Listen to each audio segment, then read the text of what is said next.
একটু ঘরে আইবা, তোমার লগে একটু কথা আছে। কি কথা? এই নেই ক।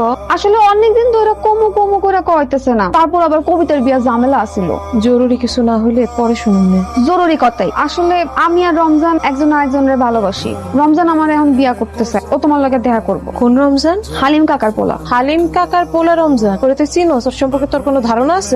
যা যা জানার সবই জানি। তুই কিছুই জানোস না ওর সম্পর্কে। যদি জানতি তাহলে এই সমস্ত কথা বলার সাহস পেতি না আমার সামনে। একটা খারাপ ছেলে, নেশাখোর। খবরদার আপা, তুমি রমজানের নামে উল্টাপাল্টা কোনো কথা কইবা না। তোমারে গার্জিয়ান মনে করতাম, এই কারণে জানাইস। এখন তোমারে জানানোই যদি দোষ হয়, তাইলে আর আমার কি করার? তুই আমারে জানাবি না তো কারে জানাবি? রমজানের সাথে আজকের পর থেকে কোনোদিন দেখা করবি না। যা হয়েছে সব ভুলা যা। আমার ভালো বন্ধু আমি খুব ভালো মতোই জানি, তুমি আমার যতই মানা করো আমি রমজানের লগে 100 বার দেখা করবো। আপা তুমি আমারে মারলা? হ, মারলাম। আমি বুঝতেছি না তুমি এমন করতেছো কেন। তুমি কি চাও আমি সারা জীবন তোমার মতো আইবুড়া থাকি?